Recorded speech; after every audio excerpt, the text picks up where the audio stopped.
Okay, देखो हम लोग चालू करते हैं। तो एक तो है ना, मैं देखा है कि तुम में से काफी लोगों को कंफ्यूजन होता है कि कैसे पता करेंगे कि कौन सा आयोनिक बॉन्ड है, या कौन सा आयोनिक कंपाउंड है, या कौन सा कोवेलेंट है।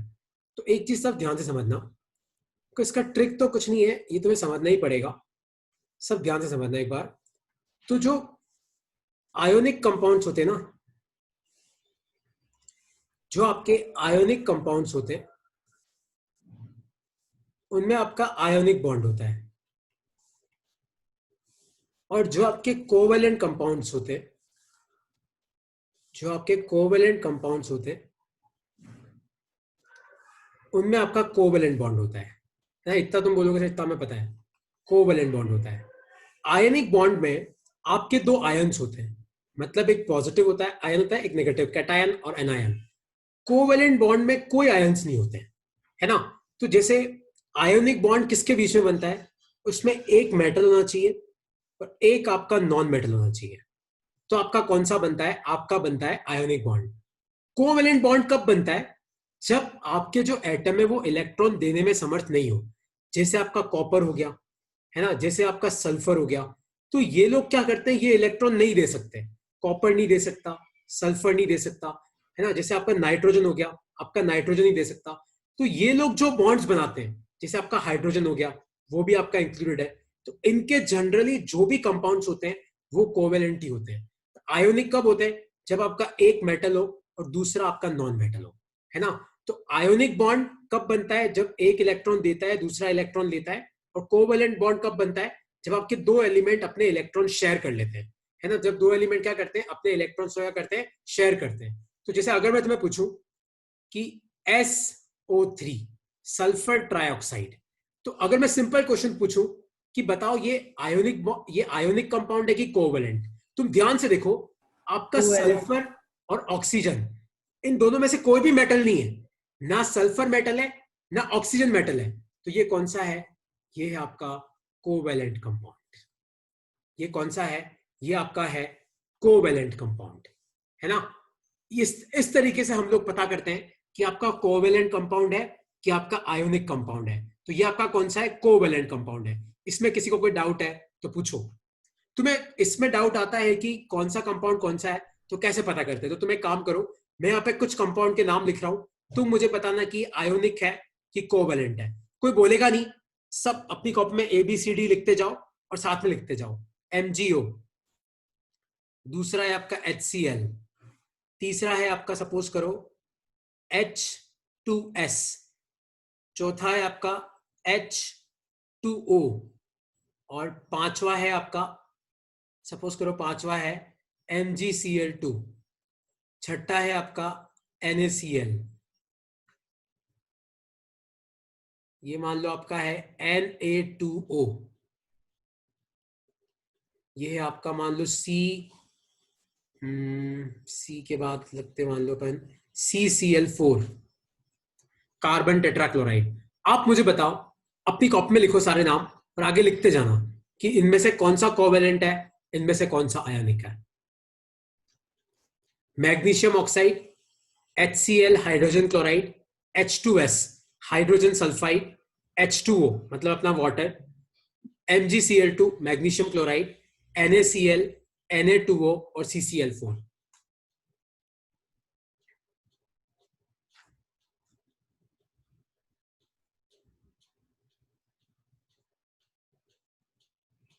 तो देखो, मैग्नीशियम ऑक्साइड में एक मेटल है, एक नॉन मेटल है। ये आपका कौन सा कंपाउंड है, आयोनिक। HCl, देखो H के मामले में थोड़ा तुम्हें सतर्क रहना पड़ेगा। HCl में एक आपका H प्लस होता है, एक आपका Cl माइनस होता है। ये भी कौन सा है, आयोनिक। H2S, यहां पे H प्लस और H2 माइनस, ये भी कौन सा है, आयोनिक। हाइड्रोजन के मामले में थोड़ा अपने को सतर्क रहना पड़ेगा। H2O, इसलिए मैंने ये एग्जांपल तुम्हें करा दिया। इसमें H प्लस और ऑक्सीजन है, ये भी कौन सा है, ionic. MgCl2, Mg2 plus Cl minus, ये भी कौन सा है, ionic. Na plus Cl minus, ये भी कौन सा है, ionic. Na2O, Na plus O2 minus, ये भी कौन सा है, आयोनिक। लेकिन CCl4, अब आपका कार्बन 4 इलेक्ट्रॉन नहीं दे सकता। ये वाला कौन सा कंपाउंड है, ये वाला है आपका कोवैलेंट कंपाउंड है। तो इसमें बाकी सारे आयोनिक है, खाली एक कौन सा है, कोवैलेंट, CCl4। क्योंकि यहां पे क्लोरीन तो इलेक्ट्रॉन दे देगा, लेकिन कार्बन, यहां पे क्या, क्लोरीन को इलेक्ट्रॉन चाहिए, पर आपका कार्बन इलेक्ट्रॉन नहीं दे सकता। यहां पे क्या होगा, आपके इलेक्ट्रॉन की क्या होगी, शेयरिंग होगी। कैसे होगी, वापस मैं इस स्लाइड पे आता हूं, पहले मैं तुम्हें समझाता हूं कि यहां पे क्या होगा। तो C और एक Cl यहां पे, एक Cl यहां पे, एक Cl यहां पे, एक Cl यहां पे। क्लोरीन को एक इलेक्ट्रॉन चाहिए, तो क्लोरीन के पास कितने, 1 2 3 4 6 तो है, 7 होते क्लोरीन के पास। 1 2 3 4 5 6 7, 1 2 3 4 5 6 7, और 1 2 3 4 5 6 7। मान लो कार्बन के वैलेंस शेल में 4 इलेक्ट्रॉन है, तो क्लोरीन क्या करेगा, एक इलेक्ट्रॉन शेयर करेगा, तो इससे क्लोरीन का काम हो गया। ऊपर वाला क्लोरीन भी एक शेयर करेगा, उसका भी काम हो गया। नीचे वाला क्लोरीन भी शेयर करेगा, इसका काम भी हो गया। और ये वाला क्लोरीन भी शेयर करेगा, इसका काम भी हो गया। और कार्बन क्या करेगा, कार्बन का काम कैसे होगा, इस तरीके से। ये हो गया कार्बन का काम। तो यहां पे आपका कौन सा बॉन्ड है, कोवैलेंट बॉन्ड है। किसी को अब तक कोई डाउट है तो पूछो। सर हाइड्रोजन हमेशा प्लस ही होगा। हाँ यार, H का थोड़ा सा, हाइड्रोजन के थोड़े एक्सेप्शन है, जैसे CH4 है, तो यहां पे तो कोवैलेंट बॉन्ड है ना। लेकिन अगर HCl है तो यहां पे आयोनिक बॉन्ड है। तो डिपेंड करता तो है कि मतलब हाइड्रोजन के साथ कौन कार्बन सा के है। साथ सब कोवेलेंट ही बनेंगे ना। कार्बन के साथ कोवैलेंट ही बनते हैं, कार्बन के साथ कोवैलेंट ही बनते हैं। ठीक है, सर अब तक आप पूछो। सर आप एक बार सल्फर ट्राइऑक्साइड का ये इलेक्ट्रॉन डॉट स्ट्रक्चर बना सकते हो क्या? हाँ हाँ, सल्फर का तो आसानी है यार, सल्फर ट्राइऑक्साइड SO3 है ना, तो ये कुछ नहीं है, S है, तो ये S सबके साथ तेरे डबल बॉन्ड बनाएगा, तीनों O के साथ। तो यहाँ पे 3 डबल बॉन्ड होंगे तेरे, यहाँ पे भी, यहाँ पे भी, और नीचे भी, इस तरीके से। सल्फर की ऑक्टेट की परवाह मत करो, तुम आगे जाके पढ़ोगे कि सल्फर का जो लास्ट शेल होता है ना, उसमें तुम्हें नंबर ऑफ इलेक्ट्रॉन 8 से ज्यादा चाहिए होते हैं, इसलिए सल्फर आपके बहुत सारे बॉन्ड बना सकता है। इसलिए सल्फर की वैलेंसी +2 भी होती है, +4 भी होती है, +6 भी होती है, और -2 भी होती है। सल्फर एक्सेप्शन है। Okay sir. ठीक है, अब तुम सब ध्यान से सुनो। तो ये तो हो गए तुम्हारे बॉन्ड्स। अब एक टॉपिक लिखो अपनी कॉपी में, आइसोमर्स। टॉपिक लिखो अपनी कॉपी में, आइसोमर्स। अब आइसोमर्स होते क्या है, सब लिखो अपनी कॉपी में। Chemical compounds, chemical compounds with same chemical formula, मतलब वो कंपाउंड जिनका केमिकल फॉर्मूला सेम हो, with same chemical formula but different structure. लेकिन उनका स्ट्रक्चर क्या होता है, different structure, are called as isomers.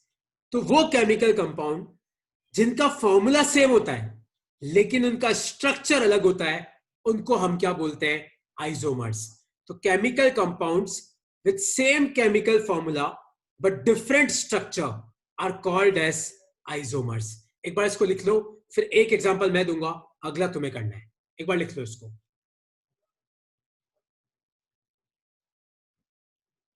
ये कितनी क्लास का चैप्टर है? क्या हुआ, सर ये कितनी क्लास का चैप्टर है? एक क्लास और है इसकी बस। लिख लो इसको। ठीक है, अब तुम सब ध्यान से समझना। Chemical compounds with same chemical formula but different structure. अब कैसे, तुम सब ध्यान से समझना। एक एग्जांपल मैं दे रहा हूं, मान लो कि मैं लेता हूं ये वाला कंपाउंड, 1 सेकेंड ना, मान लो मैं लेता हूं C3H6, मान लो मैं लेता हूं तुम्हारा C3H6। देखो एक तरीका क्या है रिप्रेजेंट करने का, पहले आप तीनों कार्बन को जोड़ दो, फिर आपके पास 6 हाइड्रोजन है, तो अपन क्या करते हैं, 2 हाइड्रोजन आप इसको दे दो, 1 और 2, मान लो 3 हाइड्रोजन आप इसको दे दो, और यहां पे अपन एक डबल बॉन्ड बना देते हैं। यहां पे अपन क्या बना देते हैं, एक डबल बॉन्ड बना देते हैं। तो इसके पास इसको कितना चाहिएगा, 1 हाइड्रोजन और चाहिएगा, इसको कितने चाहिए, 2 और चाहिए। सब हाइड्रोजन का काम हो गया। और कार्बन का काम देखो, इस कार्बन के कितने बॉन्ड हो गए, 1 2 3 4, इस कार्बन के 1 2 3 4, इस कार्बन के 1 2 3 4। तो एक तरीका तो इस तरीके से रिप्रेजेंट करते हैं। एक और तरीका क्या है, ध्यान से देखना, तीनों कार्बन को ज्वाइन करो, लेकिन यहां पे ट्रिपल बॉन्ड बना दो। यहां पे क्या करो, अच्छा यहाँ पे एक सेकंड, एक तरीका, अच्छा वापस अगली साइड में कराता हूं मैं, ट्रिपल बॉन्ड से नहीं आएगा। ऐसे देखो, एक तरीका तो क्या है, यहाँ पे आप डबल बॉन्ड बना दो, 1 2 3, 3 हाइड्रोजन तो आप इसको दे दो, इसके 3 बॉन्ड हो गए, एक इसको दे दो, इसके 2 बॉन्ड हो गए, एक इसको दे दो, तो 1 2 3 4 5 6। एक और तरीका क्या है, ध्यान से देखना, आप तीनों कार्बन को ऐसे ज्वाइन करो, इसको बोलते हैं साइक्लिक कंपाउंड। तो याद रखना, इसको हम क्या बोलते हैं, ये आपका साइक्लिक कंपाउंड है। इसमें क्या बन रही है, साइकिल। तो ऊपर वाले कार्बन के 2 बॉन्ड तो हैं, 2 हाइड्रोजन इसको दे दो, नीचे वाले कार्बन के 2 बॉन्ड है, 2 हाइड्रोजन इसको दे दो, इस कार्बन के 2 बॉन्ड है, 2 हाइड्रोजन इसको दे दो। सब कार्बन का काम हो गया। देखो इस कार्बन के कितने बॉन्ड है, 1 2 3 4, इस कार्बन के 1 2 3 4, इस कार्बन के 1 2 3 4। तो इसका फॉर्मूला भी क्या है, C3H6, और इसका फॉर्मूला भी क्या है, C3H6। तुम ध्यान से देखो, दोनों का केमिकल फॉर्मूला सेम है, लेकिन दोनों का स्ट्रक्चर क्या है, दोनों का स्ट्रक्चर अलग अलग है। इनको हम क्या बोलते हैं, इनको हम बोलते हैं आइसोमर्स। ठीक है, आपके एक कंपाउंड के मल्टीपल आइसोमर हो सकते हैं, 2 3 4 5, लेकिन याद रखना, जब भी आइसोमर बनाने को आए तो तुम साइक्लिक का सहारा भी ले सकते हो, तुम डबल बॉन्ड और ट्रिपल बॉन्ड का सहारा भी ले सकते हो, है ना। जैसे एक एग्जांपल मैं तुम्हें देता हूं, सब ध्यान से देखना, इसमें किसी को कोई डाउट है तो पूछो। मैंने ये दोनों बनाए, साइक्लिक कंपाउंड कैसे बनाते हैं, आप ऐसे साइकिल बना दो, पहले कार्बन को लास्ट कार्बन से जोड़ दो, तो आपकी साइकिल बन जाएगी, है ना। अगला एग्जांपल मैं तुम्हें दे रहा हूं, उसका अगला तुम्हें करना है। इसमें कोई डाउट है तो पूछो। सर हाँ पूछो। सर जो आपने पहले वाला डायग्राम बनाया है उसमें हर कार्बन के ऊपर नीचे एक एक हाइड्रोजन अटैच कर सकते हैं? देख इस कार्बन को तो जरूरत ही नहीं है ना, इस कार्बन के 2 और 3 बॉन्ड तो बन चुके हैं, खाली एक बॉन्ड ही और बनाना है, तो मैंने एक हाइड्रोजन दिया। सर तीनों कार्बन के तो, बीच अगर डबल बॉन्ड कर दे तो फिर कोई और कंपाउंड बनेगा, मैं आ रहा हूं उस पर। तो अब दिव्यांश, अब तुम सब दिमाग लगाना। तो कंपाउंड है ये C3H4। आप मुझे इसके 2 आइसोमर बना के बताओ। C3H4 कैसे करोगे, लगाओ दिमाग। आपको डबल बॉन्ड का सहारा लेना है, ट्रिपल बॉन्ड का सहारा लेना है, और साइक्लिक कंपाउंड का सहारा लेना है।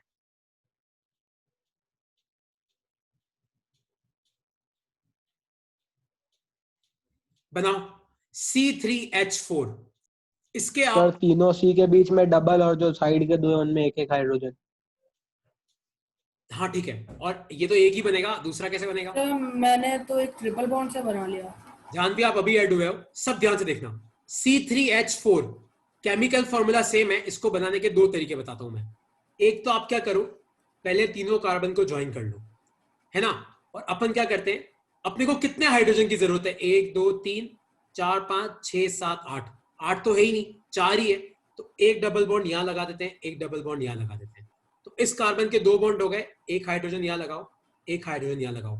इस कार्बन को हाइड्रोजन की जरूरत ही नहीं है, क्योंकि इसके चारों बॉन्ड पहले से हैं। इस कार्बन को एक हाइड्रोजन याद हो, एक हाइड्रोजन याद हो। तो क्या फॉर्मूला आया इसका, C3H4 आया कि नहीं आया। सर एक सेकंड रुक अपन जा, है ना, एक सेकंड रुक जा भाई। 3 कार्बन है, 4 हाइड्रोजन है। एक और तरीका क्या है, एक और तरीका क्या है, ध्यान से देखना। आप तीनों कार्बन बनाओ, आप यहां पे एक ट्रिपल बॉन्ड लगा दो, चेक करो इससे बन रहा है क्या। तीन तीन बॉन्ड लगा सर दो, बन गया सर। इस हाइड्रोजन को तो, इस कार्बन को एक हाइड्रोजन दे दो, इसका काम हो गया। 1 2 3 4, इस कार्बन को जरूरत ही नहीं है, 4 बॉन्ड है। इस लेफ्ट वाले इसको साइड में 3। एक एच, एक एच, एक एच, इसका भी क्या आया, C3H4। तो ध्यान से देखो, दोनों स्ट्रक्चर अलग अलग है, लेकिन दोनों का फॉर्मूला सेम है, तो इनको हम क्या बोलते हैं, आइसोमर्स। अच्छा मैं पूछूं, तुम सर एक और इसमें बनाओ। साइक्लिक नहीं बन सकता है। हाँ हाँ मैं पूछ रहा हूँ, एक और बनाओ। एक और कैसे बनाओगे, तो एक आप क्या करो, साइकिल बनाओ। पहले आप एक काम करो, तीनों कार्बन को ज्वाइन कर दो, और यहां पे मेरे हिसाब से यहां पे एक डबल बॉन्ड बना दो, है ना। तो अब देखो इसमें क्या बन जा, हाँ बन जाएगा ना। यहां पे एक डबल बॉन्ड बनाओ, तो देखो इस कार्बन के 3 बॉन्ड है, एक हाइड्रोजन इसको दो, इसके 3 बॉन्ड है, एक हाइड्रोजन इसको दो, इसके 2 बॉन्ड है, 2 हाइड्रोजन इसको दो। तो देखो इसका फॉर्मूला भी क्या बना, 3 कार्बन है और 4 हाइड्रोजन है, C3H4 आ गए। इनको बोलते हैं हम आइसोमर।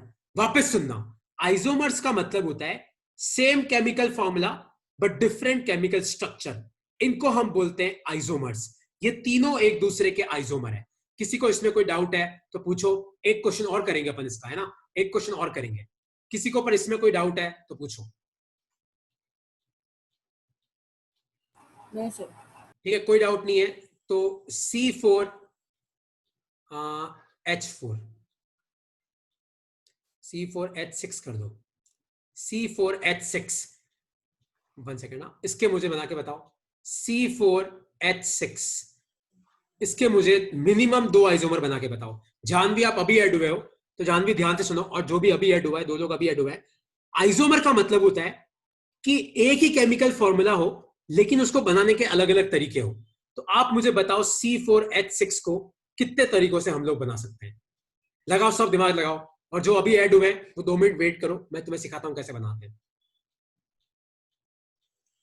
सर एक तो साइक्लिक से बन जाएगा। अरे हाँ सर, नहीं कॉपी बनाओ रे, तुम बोलो मत, सब करो।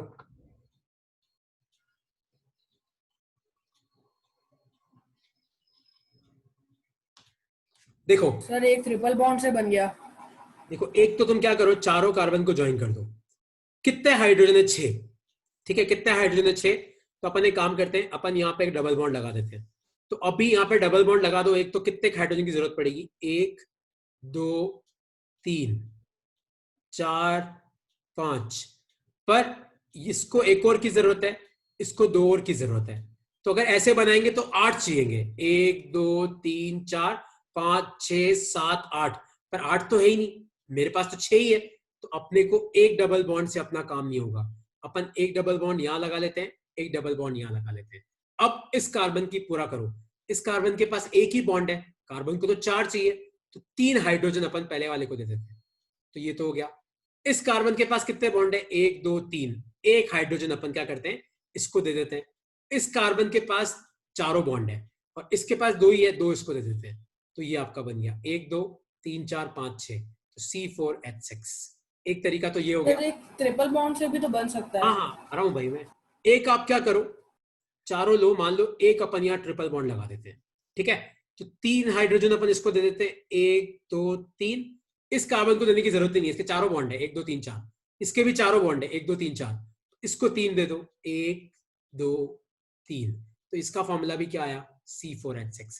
जान भी आपको सर समझ में ऐसे आया? तो एक और हो सकता है। सर हाँ, ये जो ट्रिपल बॉन्ड है ना, इसको तो यहां बना दे, ये ऐसे बना दे, इसमें हो जाएगा, चेक करो। हाँ, इसमें भी बनेगा ना, क्योंकि एक हाइड्रोजन यहाँ, एक यहाँ, एक यहाँ। इसको 2 दे दो, इसको देने की जरूरत ही नहीं है, इसको 1 दे दो, ये एक और बन गया। तो एक आइसोमर तो ये आया, सर ऐसे तो एक तीसरा ये सर आया। हाँ पूछो। सर ऐसे तो एक केमिकल फॉर्मूला के बहुत सारे स्ट्रक्चर बन जाएंगे। बहुत, अरे जिसमें ना 8 कार्बन होते ना, उसके करीबन 52 आइसोमर होते हैं। ये तो मैं 4 ही दे रहा हूँ तुम्हें। सर तो कैसे पता पड़ेगा कितने हैं किसके? नहीं नहीं, ये तो इनके एम्पिरिकल फार्मूला है, आगे जाके सबके फार्मूले बनते हैं कि कितने हाइड्रोजन है, कितने डबल बॉन्ड है, कितने ट्रिपल बॉन्ड है, फिर इसका फार्मूला बनता है। अभी नहीं है वो सब, इतना तुम्हें डीप में नहीं घुसता है। ओके, इसका एक साइकिल वाला बनाओ। तो साइकिल वाला कैसे सर अभी बनाओगे? अपन को 2 ही करना है ना सब हाँ, में। 2 3 एट मैक्स। ये जो मैंने क्वेश्चन दिया है ये बहुत अच्छा है। ये चारों को साइकिल में जोड़ दो। अब अपने पास कितने हाइड्रोजन? 6। तो मान लो अपन क्या करते हैं, यहाँ पे एक डबल बॉन्ड लगा देते हैं।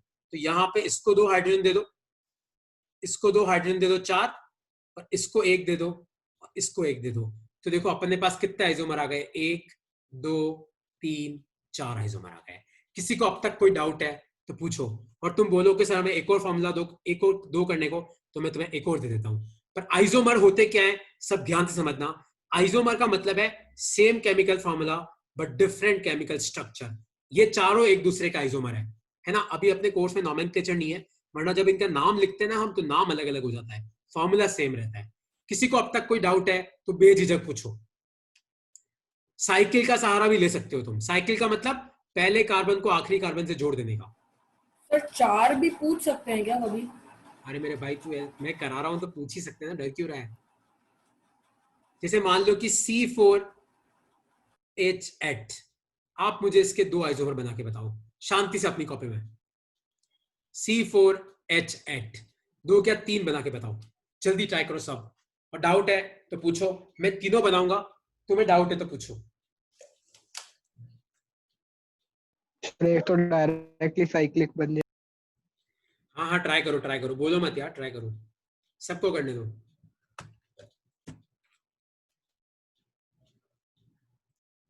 C4H8, तो एक तो तुम क्या करो, चारों कार्बन को ज्वाइन कर दो, एक डबल बॉन्ड लगा के देखो तुम्हारा काम हो रहा है क्या। तो एक हाइड्रोजन यहाँ, एक यहाँ, एक यहाँ, 3 हो गए। यस सर हो गया। 4 5, इसको एक ही चाहिए 6, इसके 2 बॉन्ड तो पहले से हैं, 2 और दे दो, ये आ गया C4H8। एक आप क्या करो, डबल बॉन्ड साइड में है, एक केस में बीच में ले लो, ये भी आइसोमर ही है, एक केस में क्या करो बीच में ले लो। तो अब देखो अब बन रहा है क्या, एक हाइड्रोजन यहाँ, एक यहाँ, एक यहाँ, 3 तो यहाँ गए, इसके 3 बॉन्ड पहले से, एक इसको दे दो, एक इसको दे दो और 3 इसको दे दो। ध्यान से देखना, अभी भी ये भी कितना है, ये भी तुम्हारा C4H8 है। सर आपने फर्स्ट वाले में ट्रिपल बॉन्ड लगाया है क्या? नहीं डबल बॉन्ड ही है, वो मिस्टेक से। ठीक है, और एक तुम साइकिल बना दो, चारों कार्बन की साइकिल बना दो। ठीक है, सर ये जो सेकंड वाला कार्बन है उसके पास तो 3 बॉन्ड भी नहीं हो गए ना, 1 2 3 4 वाले में हो गए ना, 3 हाइड्रोजन दिए इसको, 1 2 3 4, 3 बॉन्ड तो ये रहे, एक हाइड्रोजन वाला।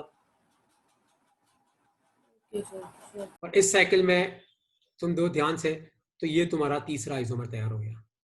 तो आया तुम्हें समझ में? अब तक कोई डाउट है तो पूछो। आइसोमर्स आज मैं तुम्हें कंपाउंड दूंगा, तुम सबके 2 2 3 3 आइसोमर बना के मुझे भेज देना। और कोई डाउट है अब तक तो पूछो, ये तो मैं नेक्स्ट टॉपिक पे आ रहा हूँ। कॉपी कर ले। हाँ कर लो, ये ट्रिपल बॉन्ड नहीं है और डबल बॉन्ड ही है ये। और किसी को कोई डाउट है तो पूछ लो।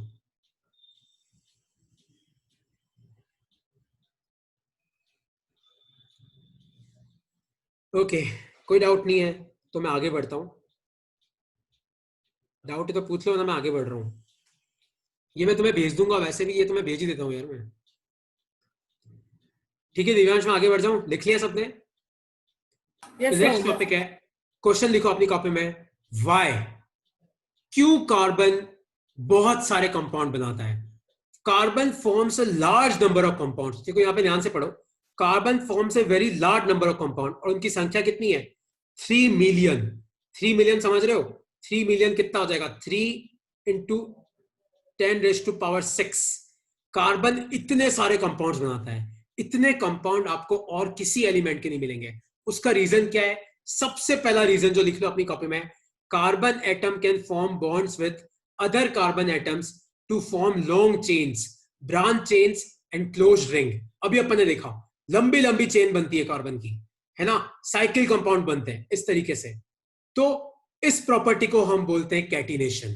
कैटिनेशन का मतलब है कि एक कार्बन दूसरे कार्बन के साथ, मतलब अगर आपका एक एलिमेंट दूसरे एलिमेंट के साथ, मतलब सेम एलिमेंट सेम के साथ बॉन्ड बनाता है, तो उस प्रॉपर्टी को हम बोलते हैं कैटिनेशन। और ये प्रॉपर्टी सबसे ज्यादा कौन शो करता है? कार्बन। क्योंकि वैसे तो ऑक्सीजन भी ऑक्सीजन के साथ बॉन्ड बनाता है, लेकिन ऑक्सीजन में लंबी लंबी चेन नहीं बनती है।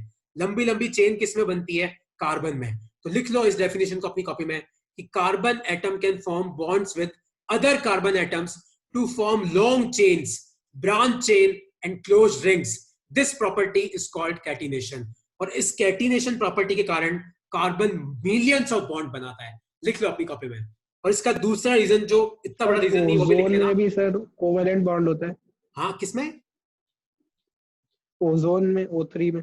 हाँ O3 ऐसा होता है, ये ओजोन है,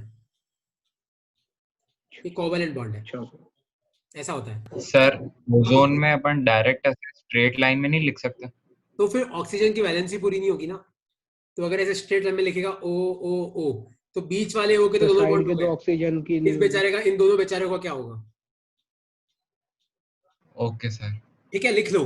तो कोई तुम्हें पूछे कि why carbon form large number of compound, तो पहली डेफिनेशन तो किसकी लिखनी है तुम्हें? कैटिनेशन की।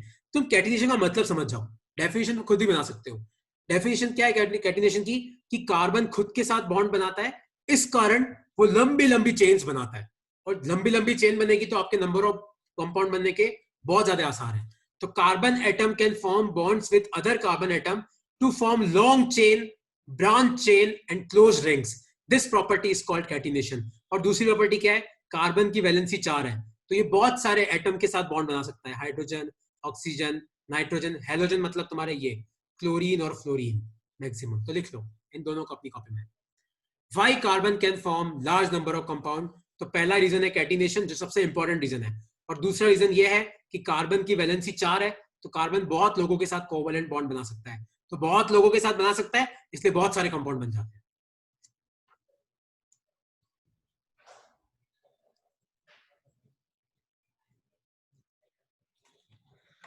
ठीक है, लिख लो इसको अपनी कॉपी में।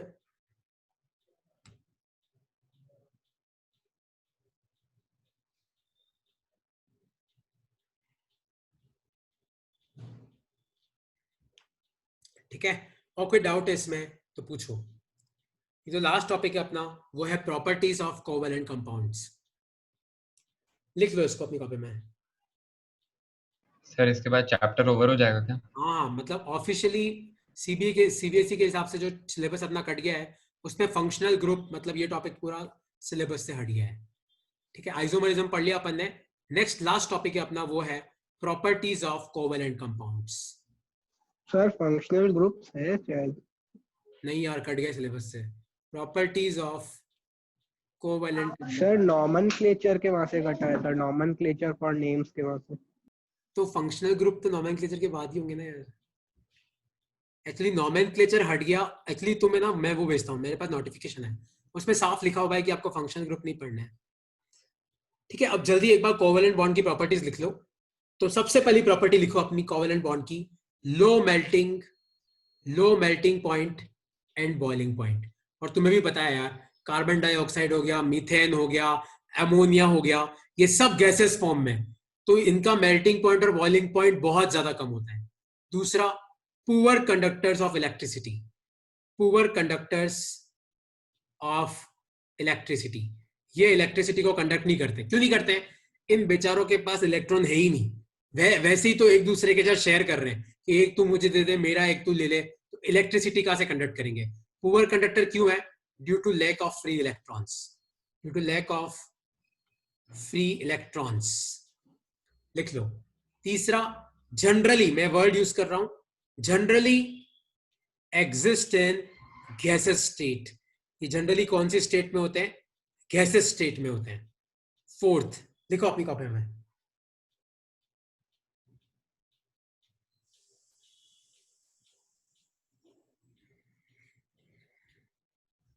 Bond formed by sharing of electrons. ये ऊपर वाली 3 सबसे इंपॉर्टेंट प्रॉपर्टी है कि right any 3 important properties of covalent compounds. तो जनरली इनका मेल्टिंग पॉइंट और बॉइलिंग पॉइंट कम होता है, पुअर कंडक्टर्स ऑफ इलेक्ट्रिसिटी होते हैं, generally exist in gases state, bonds formed by sharing of electrons between non metals and metalloids. इसमें metal का कोई रोल नहीं होता। तो अगर कोवैलेंट कंपाउंड है तो मेटल का रोल 0 है। यहाँ पे या तो नॉन मेटल्स होंगे या मेटालॉइड्स होंगे। मेटालॉइड क्या होते हैं ये अपने नेक्स्ट चैप्टर में आएगा।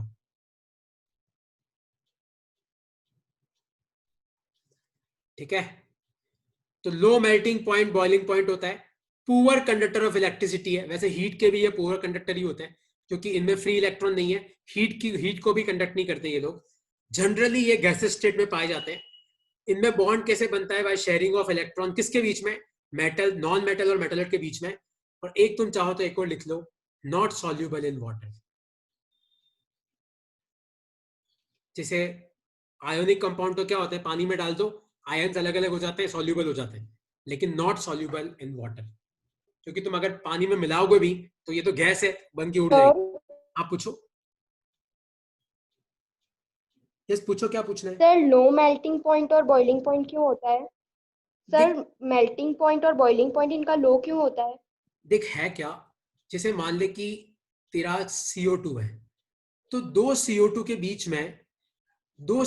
बीच में कोई भी बॉन्डिंग नहीं होती। इस CO2 की बॉन्डिंग खुद की है, इस CO2 की बॉन्डिंग खुद की है। तो अगर तुम थोड़ी भी एनर्जी सप्लाई करोगे ना तो ये कार्बन डाइऑक्साइड हवा में उड़ जाएगा, है ना। एक सेकंड रुकना, ये लिख लो, मैं तुम्हारा आंसर डिस्कस करता हूं। क्योंकि NaCl में क्या होता है और CO2 में क्या होता है, एक डिफरेंस है बहुत बड़ा। एक बार ये लिख लिया सबने, properties of covalent compound, low melting and boiling point, poor conductor of electricity, generally exist in gases state, bond formed by sharing of electron between non metal and metalloid, और पांचवा है नॉट सॉल्युबल इन वाटर। क्योंकि मुझे इसके question का answer करना है। ये सब में लिख लिया? सर हाँ पूछो। सर इसका जो बचा हुआ टॉपिक है वो पढ़ा दोगे? हाँ यार मैं पढ़ा दूंगा, मैं टाइम निकाल के तुम लोगों को पढ़ा दूंगा यार, है ना। क्योंकि तुम तीन सर चार लोग, मेटल्स और नॉन मेटल्स का भी बाकी है। तुम तीन चार लोग ही हो जिनको थोड़ी जिज्ञासा है, जो कट गया है वो पढ़ने की। तो मैं टाइम निकाल के तुम्हें पढ़ा दूंगा। ओके, अब सब ध्यान से देखो। इसने क्वेश्चन पूछा कि सर NaCl ये तो आयनिक कंपाउंड है, इसका मेल्टिंग पॉइंट और बॉइलिंग पॉइंट ज्यादा होता है, और CO2 इसका कम होता है। उसका रीजन ये है कि एक NaCl जो होता है ना, एक्चुअली इनका स्ट्रक्चर ऐसे होता है। ये NaCl है, इसके पीछे Cl होता है, यहाँ पे Cl होता है, यहाँ पे Na होता है, यहाँ पे Cl होता है, यहाँ पे Cl होता है। तो ये सब एक दूसरे से जुड़े हुए हैं, है ना। इनको, इन सारे बॉन्ड को ब्रेक करना बहुत भारी है। लेकिन एक CO2 है, एक CO2 है, इन दोनों के बीच में कोई भी बॉन्डिंग नहीं होती। तो तुम थोड़ी भी एनर्जी सप्लाई करोगे ना तो ये CO2 इस CO2 से अलग हो जाता है। लेकिन इन सबको अलग करना बहुत भारी है ना। तो इसलिए इनका मेल्टिंग पॉइंट और बॉइलिंग पॉइंट बहुत कम होता है, इनका मेल्टिंग पॉइंट और बॉइलिंग पॉइंट बहुत ज्यादा होता है ना। इनका स्ट्रक्चर ऐसा होता है कि आप इनको अलग अलग नहीं कर सकते, लेकिन इनका स्ट्रक्चर ऐसा होता है कि आप आसानी से इनको अलग कर सकते हो। तो आपका CO2 अलग हो जाता है और ये गैस बन के हवा में उड़ जाता है। एक्चुअली इनका मेल्टिंग पॉइंट बॉइलिंग पॉइंट बहुत कम होता है, मतलब कार्बन डाइऑक्साइड का तो बहुत ज्यादा कम होता है। ठीक है, एक लास्ट चीज है। रूम टेम्परेचर से भी कम होता होगा इसका तो? अरे बहुत कम होता है, ये तो वैसे ही गैसेस स्टेट में है। CO2 तो वैसे ही अभी रूम टेम्परेचर पे ही तेरा गैसेस में है। सोच इसका बॉइलिंग पॉइंट तो 8 डिग्री 7 डिग्री के आसपास होता होगा। अच्छा एक चीज ये आज ये चैप्टर लिख लो खत्म अपनी हो कॉपी में, जाएगा। वाई कार्बन, देखो अपनी कॉपी में, why carbon cannot lose 4 electrons. तो कार्बन चारों इलेक्ट्रॉन लूज क्यों नहीं कर सकता? क्योंकि अपन बोलते हैं कि सर कार्बन की वैलेंस शेयर में 4 इलेक्ट्रॉन है। मैं पूछूं कि कार्बन चारों इलेक्ट्रॉन को अपन बाहर क्यों नहीं निकाल सकते? क्योंकि मान लो कि तुमने कार्बन से एक इलेक्ट्रॉन बाहर निकाल दिया तो क्या बनेगा? Carbon ion plus E minus. अब आपका C+ है, मतलब आपका पॉजिटिव आयन है। इस पॉजिटिव से इलेक्ट्रॉन बाहर निकालना मुश्किल है, क्योंकि पॉजिटिव नेगेटिव को क्या करता है? अट्रैक्ट करता है। तो why carbon can not lose 4 electrons? Because it will require large amount of energy. It will require large amount of energy to remove 4 electrons from carbon atom. Carbon के अंदर 4 electron है, आप मान लो एक इलेक्ट्रॉन निकालने में कामयाब हो गए, तो अब क्या बन गया? C+ आयन बन गया। अब कार्बन पॉजिटिव आयन है, अगर तुम इससे एक और इलेक्ट्रॉन निकालना चाहोगे ये नहीं निकालने देगा, क्योंकि ये पॉजिटिव है। पॉजिटिव नेगेटिव को पकड़ के रखता है। आप अगला इलेक्ट्रॉन नहीं निकाल सकते, तो आप अगला नहीं निकाल सकते तो 2 और निकालना तो भूल ही जाओ। तो why carbon cannot lose 4 electrons? because it will require large amount of energy to remove 4 electrons from carbon atom. So it is not possible to remove 4 electrons. ठीक है, तो कोई तुम्हें पूछे कि why carbon cannot lose 4 electron? Because it will require large amount of energy to remove 4 electrons. और एक last question है इस चैप्टर का, वो है why carbon cannot gain 4 electron? तो भाई तुम 4 निकाल नहीं सकते तो 4 दे तो सकते हो, क्योंकि कार्बन के पास वैलेंस शेयर में 4 इलेक्ट्रॉन है। मान लो मैं इसको 4 और दे दूं तो इसकी ऑक्टेट पूरी हो जाएगी। तो अब सुनना, carbon is very small, carbon बहुत छोटा एटम है। Carbon is smaller in size. तो कार्बन के अंदर बेचारे 6 प्रोटॉन है, ये 6 प्रोटॉन 4 एक्स्ट्रा इलेक्ट्रॉन को हैंडल नहीं कर सकते हैं। तो it will not be possible for 6 proton to handle 4 extra electron.